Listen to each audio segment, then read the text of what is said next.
4 میں ان کے ساتھ اپنوں کا ساتھ نبھانے والے چند کرداران بھی شامل کیے جائیں گے، جن میں یاولک ارسلان صاحب سر فہرست ہیں۔ یاولک ارسلان صاحب کے ساتھ عثمان صاحب کی تاریخ میں جو دوستی ملتی ہے وہ بے مثالی ہے، اس کی ہم مثال نہیں دے سکتے۔ یاولک ارسلان صاحب کا اتنا پوٹینشلی مضبوط قسم کا کریکٹر ہے کہ آپ سوچ نہیں سکتے۔ البتہ آپ نے سیزن 2 کے اندر انہیں غداری کے موڈ کے اندر دیکھا تھا، اور اس کے بعد وہ ایک دم سے اچھے رجحان کی طرف مائل ہو چکے تھے۔ اسی لیے اب سیزن 4 کے اندر آپ انہیں بہترین قسم کے سیناریوز کے اندر دیکھیں گے۔ آپ کو وہ عثمان صاحب کے ساتھ بھائیوں کی طرح مدد کرتے ہوئے نظر آئیں گے، یا اگر ہم کہہ دیں کہ بھائیوں سے بڑھ کر، تو یہ غلط نہیں ہوگا۔ یاولک ارسلان صاحب عثمان صاحب کا ہر ایک کام میں ساتھ دیں گے، عثمان صاحب کی مدد کریں گے، اور عثمان صاحب کو بالکل اسی طرح سے ٹریٹ کریں گے جس طریقے سے کوئی بندہ اپنے بھائی کو کرتا ہے۔ اور عثمان صاحب اور یاولک ارسلان کے بیچ یہی رشتہ عثمان صاحب کو مزید شہرت کی بلندیوں کے اوپر لے کر چلا جائے گا، بلکہ کامیابیوں کی بھی۔ اسی لیے یاولک ارسلان صاحب کا کریکٹر سیزن 4 کے اندر انتہائی زیادہ مضبوط ہونے جا رہا ہے۔ خواہ گھاتوں کا سامنا کرنا ہو، خواہ منگولوں سے لڑنا ہو، خواہ منگولوں کے درمیان کوئی پیغام پہنچانا ہو، یا پھر بازنطینیوں کی سرحد کے اندر داخل ہو کر بازنطینیوں کے خلاف کوئی بات وغیرہ کرنی ہو، کوئی کسی منصوبے کی سربلندی کرنی ہو، یا کوئی فریضہ سر انجام دینا ہو، سب کے اندر یاولک ارسلان صاحب ایک بہترین نمونہ بن کر کرلوش عثمان میں شامل ہو سکتے ہیں، اور انشاءاللہ آپ انہیں ضرور پسند کریں گے۔ اس کے بعد جو تیسرا کردار ہم نے لسٹ میں شامل کیا ہے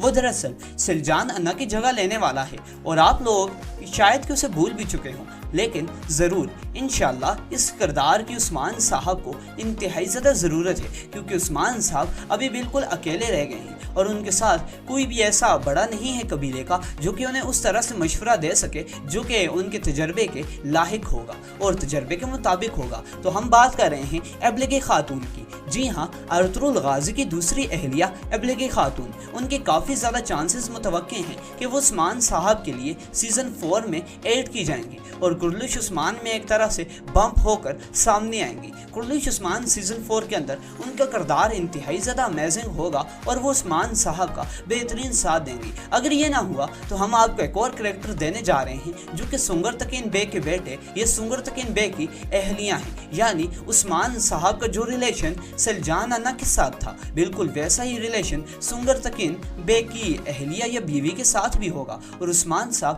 بہترین کر کے ان سے ٹپس وغیرہ لیں گے، ان کے تجربے کے مطابق کام وغیرہ کریں گے، کیونکہ عثمان صاحب کو ایک بڑے کی ضرورت ہے۔ قبیلے کے اندر لوہار داؤد بھی چلے گئے ہیں، تو اسی لیے یہاں ایک اور تجربہ کار قسم کے آدمی کو لایا جائے گا جو کہ عمر دراز ہوں گے اور عثمان صاحب کا بہترین ساتھ دیں گے۔ تو عثمان صاحب کے سیزن 4 کے اندر جہاں جوان سپاہیوں کو ایڈ کیا جائے گا، نئے نئے تاریخی کرداروں کو لایا جائے گا، تو ادھر ہی ایسے کردار بھی شامل ہوں گے جو کہ عثمان صاحب کی کردار کی زینت ہوں گے، عثمان صاحب کی شخصیت کو نکھارنے میں اہم کردار ادا کریں گے۔ اسی کے ساتھ ساتھ اگر ہم آپ کو تھوڑا سا اور بتاتے چلیں تو ملک شاہ، یعنی جو ارطغرل غازی کے جانباز سپاہی تھے، البتہ ارطغرل غازی کے اندر اگر ہم کہہ دیں کہ وہ گمنام سپاہی تھے اور زیادہ تر لوگوں نے ابھی بھی نہیں جانتے ہوں گے، تو یہ غلط نہیں ہوگا کیونکہ وہ ایک سائیڈ کریکٹر تھے، مگر ارطغرل غازی سے سائیڈ کریکٹر کے کسی اولاد کو ظاہر کرنا یا اس سے منسوب کسی بھی ریلیشن کو آگے عثمان صاحب کے ساتھ جوڑنا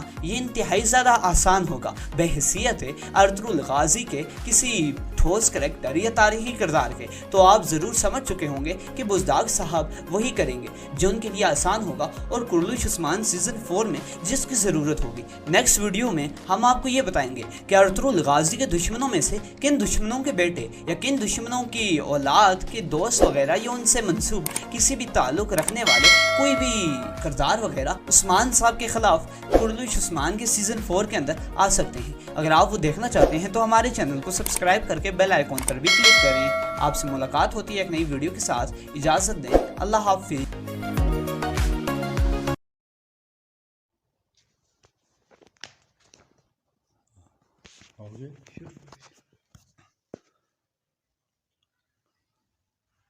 مصاحب آصف ثاقب، مصاحب آصف ثاقب جناب قالی مانسر کے میگزین پکھل میں مصاحبہ کے لیے سال آصف ثاقب صاحب کا انتخاب کیا گیا ہے۔ آپ اردو کے معروف شاعر اور روسی ہیں۔ آپ نے ہزارہ میں ادب کے فروغ کے لیے دن رات کام کیا آپ ہزارہ کے شاعروں کے لیے رول ماڈل رہے اور اپنے بعد آنے والے شعراء کی تربیت میں آپ کی مساعی سے سر نظر نہیں کیا جا سکتا۔ ظاہر کہ شعر و ادب کی بات جب بھی ہوگی آپ کا ذکر اس میں شامل ہوگا، کیونکہ ظاہر کی ادبی تاریخ آپ کے ذکر کے بغیر مکمل نہیں ہو سکتی۔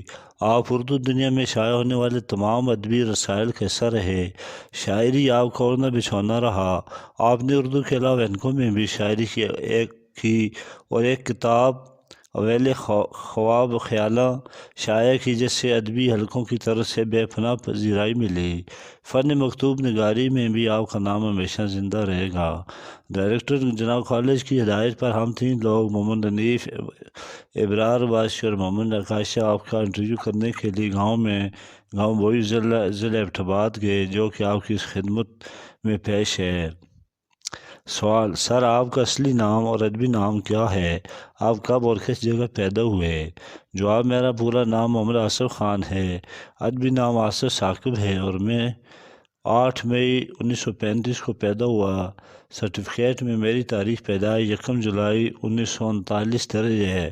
بوئی ضلع ایبٹ آباد میں پیدائش ہوئی اور پرورش برج وزیر آباد، پنجاب ننیال میں ہوئی۔ مختصر طور پر اپنا خاندانی پس منظر بتائیں۔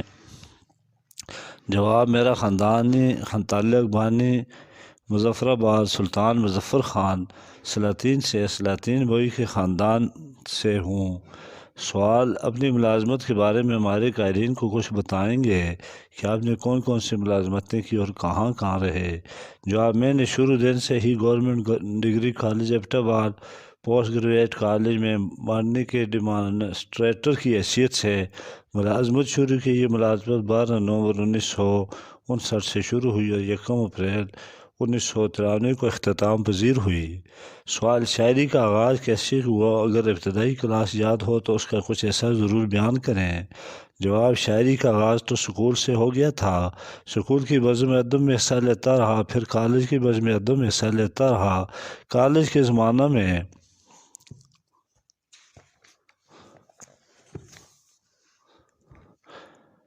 میرا یہ شعر مشہور ہوا: ہم اپنے خون سے ثاقب لکھیں گے اپنی تقدیریں، بھروسہ نہ خداؤں پر کیا ہم نے تو کیا پایا۔ باقی اس زمانے کی شاعری اس وقت یاد نہیں آ رہی۔ سوال: آپ نے کن کن اضافات سے سخن میں طب آزمائی کی؟ جواب: میں نے غزل، نظم، مائر، رباعی، قطعہ اپنی اردو اور ہندکو شاعری میں طب آزمائی کی ہے۔ سوال: آپ کی شاعری کن کن رسائل میں شامل ہوتی رہی؟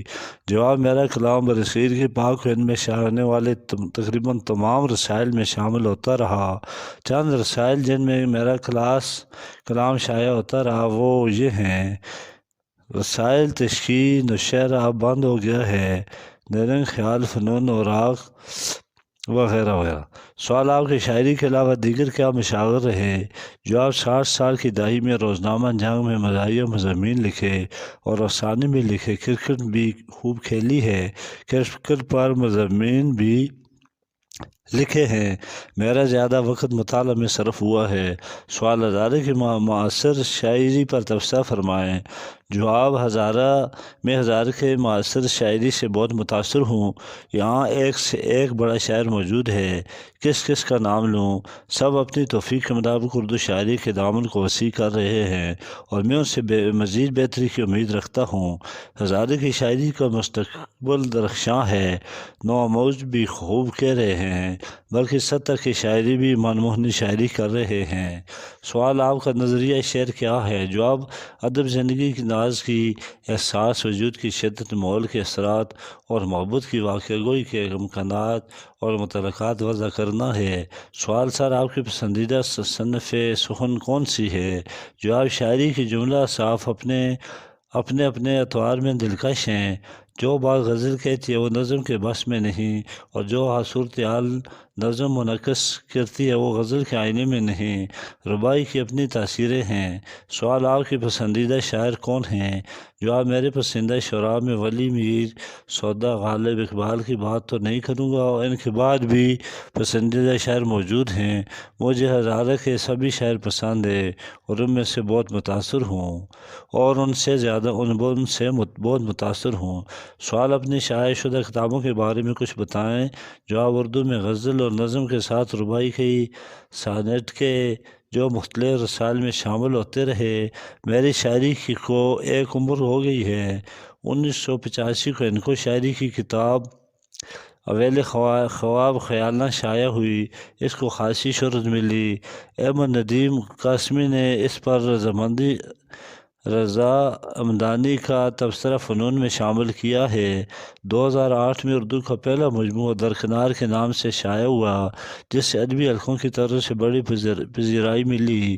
حال ہی میں میرا تازہ شعر مجموعہ اکتفا کے نام سے شائع ہوا ہے، جو ابھی تک دوستوں میں تقسیم نہیں کیا جا سکتا۔ نامور شاعر احمد حسین مجاہد، مقامی ادیب، پاکستان کے پروجیکٹ آصف صاحب کو شخصیت اور فن پر کام کر رہے ہیں۔ سوال نئی نسل کے نام کوئی پیغام۔ جواب حسن ادب کی ہم آہنگی کسی ایک نام کے ساتھ نہیں، ایک دوسرے کو ماننے اور قبول کرنے میں عظمت ہے، اور صد اور عدم قبولیت ذات کے لیے نقصان دہ ہے۔ ایک دوسرے کو صدقے دل سے قبول کریں۔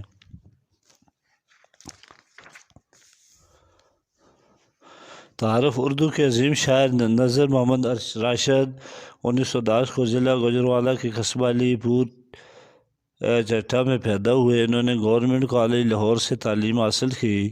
ابتدا میں وہ علامہ مشرقی کے خاکسار تحریک سے متاثر رہے اور باقاعدہ وردی پہن کر اور بیلچہ ہاتھ میں لیے مارچ کیا کرتے تھے۔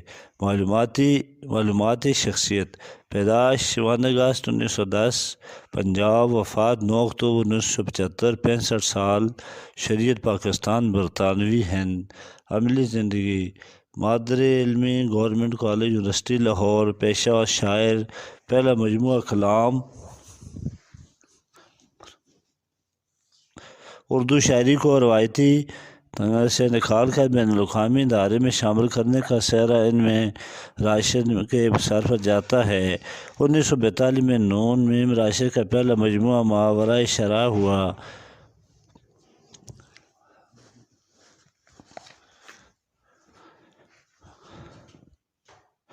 برائی کا بدلہ ناول روبینہ ناصم حیران نے سکول سے آتے ہی بیگ رکھا اور کرسی پر بیٹھ کر رونے لگی۔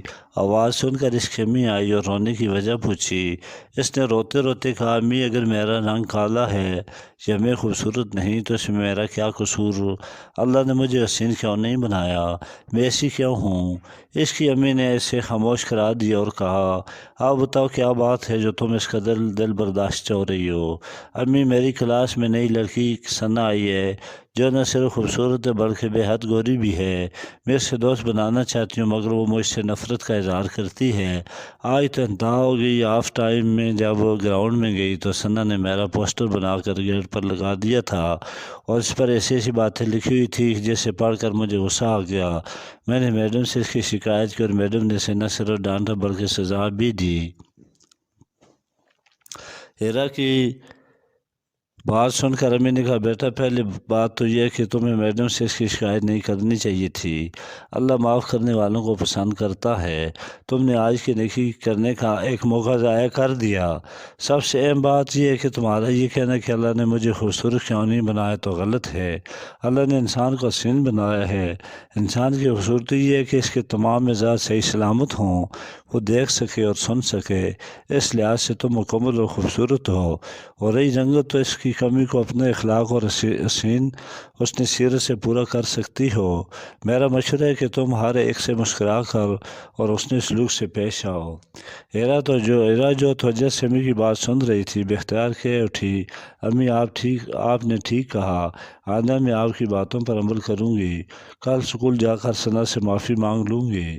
دوسرے دن ہیرا ایک نئے عزم کے ساتھ گئی اور جا کر ثنا سے کہا، آئی ایم سوری، کل غصے میں نے میڈم سے میں نے شکایت کی، مجھے معاف کر دو۔ اگر تمہاری خوشی یہ ہے کہ مجھے کالی کو تو بے شک مجھے کوئی اعتراض نہیں۔ یہ کہہ کر ہیرا چلی گئی۔ ثنا سن کر ہکا بکا رہ گئی اور سوچا ہیرا مجھ سے بڑی اور عظیم ہے، میں اس کے مقابلے میں بہت چھوٹے ذہن کی مالک ہوں۔ انسان رنگت و روپ اور امارات سے بڑا نہیں ہوتا، بلکہ انسان صرف عمل اور اخلاق سے بڑا ہوتا ہے۔ پھر ثنا نے ہیرا سے جا کر کہا، ہیرا تم بہت عظیم ہو، تم نے میری آنکھیں کھول دی ہیں، میں تمہاری شکر گزار ہوں۔ یہی سچ ہے، معاف کرنے والا بڑا ہوتا ہے۔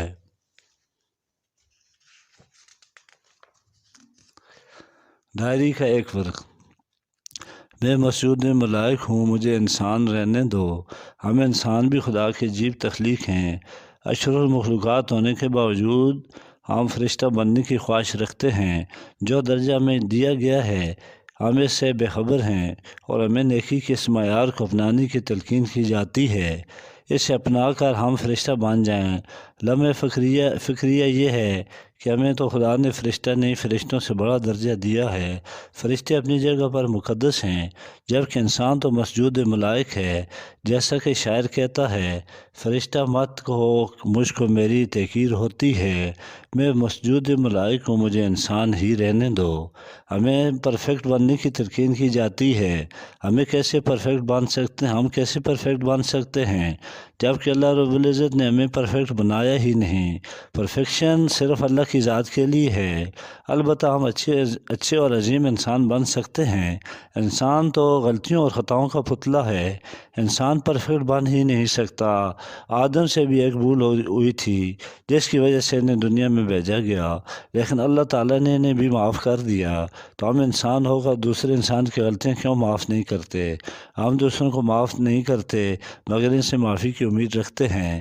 بقول شاعر، اگر بے عیب چاہوں تو فرشتوں سے نباہ کر لوں، میں آدم کی نشانی ہوں، خطا میری وراثت ہے۔ پرسکون پناہ۔ جب میں نے بولنا سیکھا تو میری ماں نے مجھے پہلا کلمہ پڑھایا۔ وہ ہمیشہ کہتی، چلو اب مجھے کلمہ سناؤ۔ میری ہوتی تھی ایک ہی بات، پہلا کلمہ طیب اور طیب معنی پاک، یہ کہہ کر میں بھاگ جاتی اور وہ میری اس حرکت پر مسکراتی۔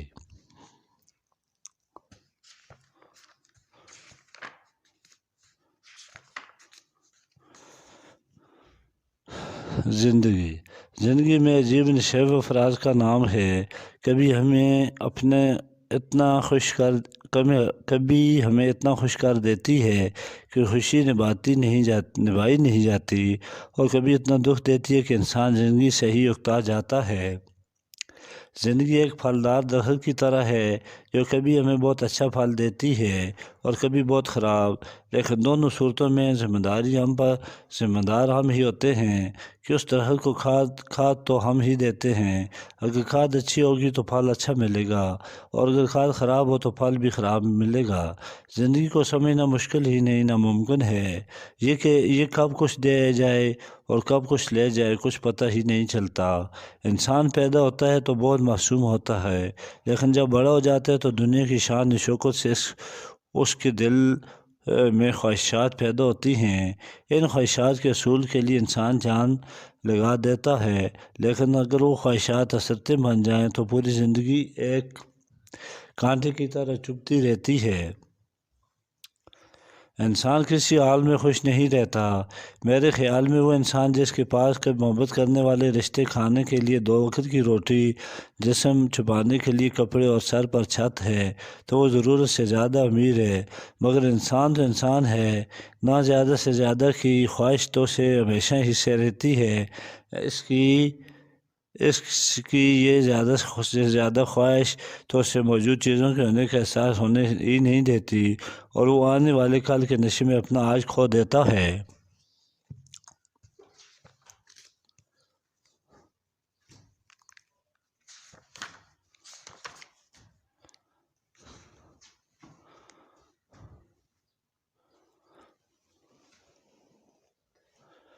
پکھلین ملک ابراہیم ایمن مرحوم ملک ابراہیم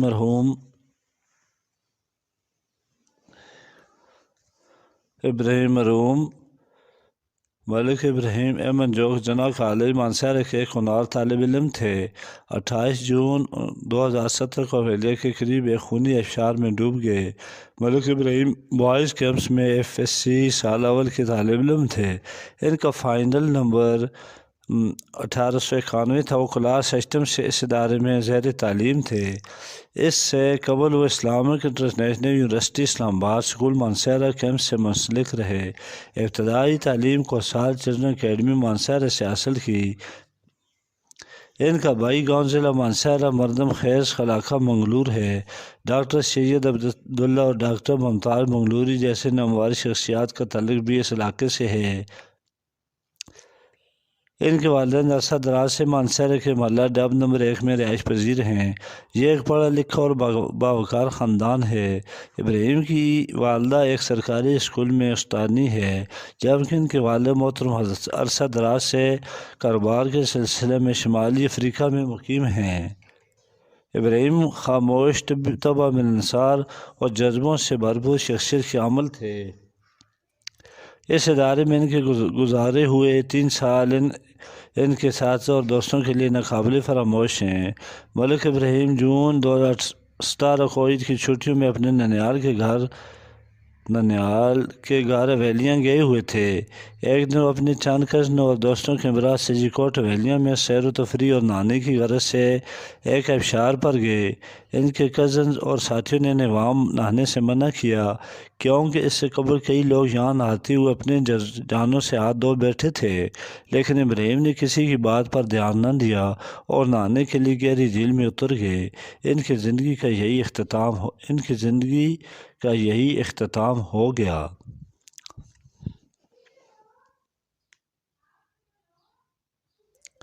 جناح کالج میں ملک ابراہیم اور ایک اور جوان سال سابق طالب علم عمر فرید کی یاد میں ایک اور تعزیتی ریفرنس 4 اپریل 2018 میں منعقد کیا گیا، جس میں دونوں طلباء کے غمزدہ خاندان کے افراد، رشتہ داروں اور اساتذہ، انتظامیہ اور طالب علم ساتھیوں نے شرکت کی۔ ملک ابراہیم کے کلاس فیلو نے ان کی زندگی ملٹی میڈیا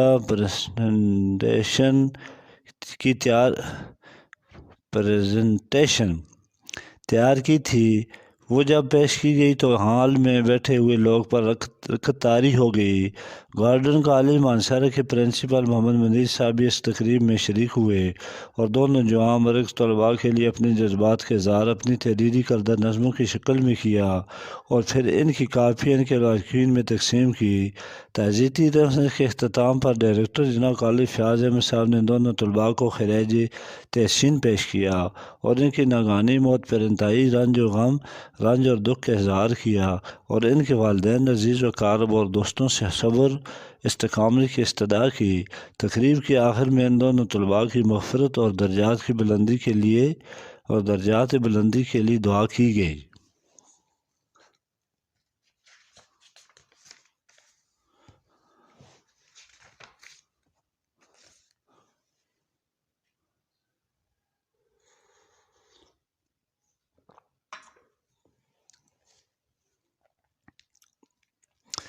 یادداشتیں بخیر۔ ہم نے انٹر پاس کیا تو ہمارا اگلا مرحلہ کسی اچھے ادارے میں بھی داخلہ لینا تھا۔ ہمارے جذبات، خواہشات، احساسات اپنے عروج پر تھے۔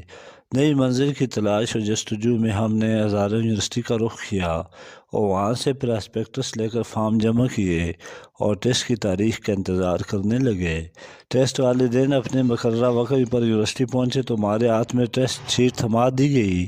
ٹیسٹ شیٹ کو دیکھ کر میرا سر گھوم گیا، کیونکہ ہم نے کامرس پڑھی تھی تو توقع یہ تھی کہ BBA کا ٹیسٹ ہے اور زیادہ تر سوالات کامرس سے آئیں گے، لیکن ہماری توقع کے برعکس زیادہ تر سوالات سائنس کے مضامین سے اٹھائے ہوئے تھے۔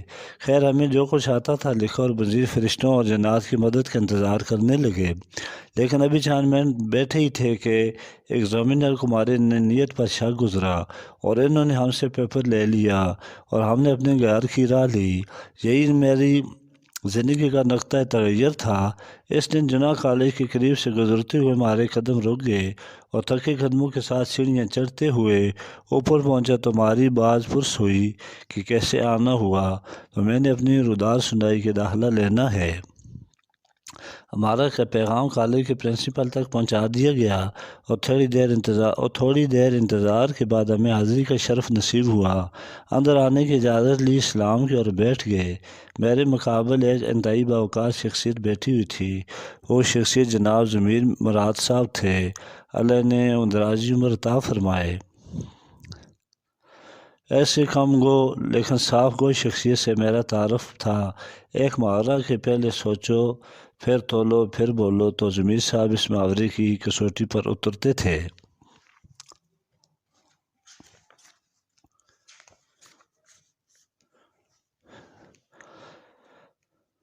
عقائد سعدی۔ حضرت شیخ سعدی بیان فرماتے ہیں کہ بچپن میں مجھے عبادت کا بہت شوق تھا۔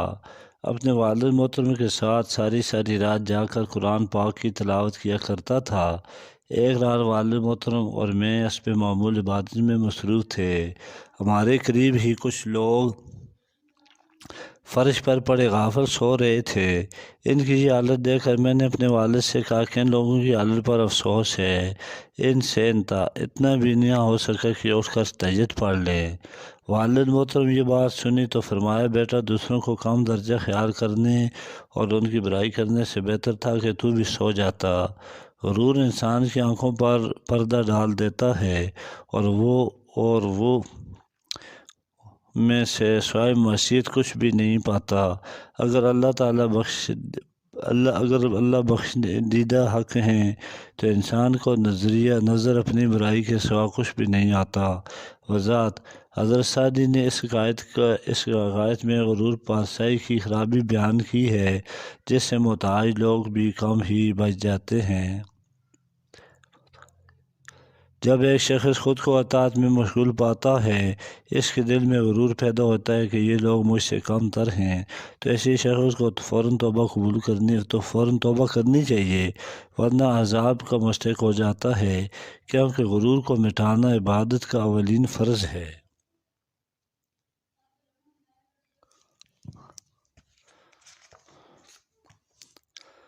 پکھلین کی زندگی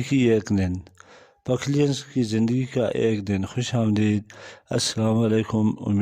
امید کرتے ہیں کہ آپ خیریت سے ہوں گے اور کر رہے ہوں گے اپنی زندگیوں کو اپنے حساب سے انجوائے۔ آخر کار آج اونٹ پہاڑ کے نیچے آ ہی گیا۔ آج ہمیں زبردست موقع مل ہی گیا کہ ہم آج سب کو اپنی داستانیں سنائیں گے کہ ہم بطور پکھلین کیسی زندگی بسر کر رہے ہیں۔ سویرے جب مرغے کی اذان سے پہلے ہماری آنکھ کھلوائی جاتی ہے تو کانوں میں یہ آواز گونج رہی ہوتی ہے، اٹھ 7 بجے گئے ہیں۔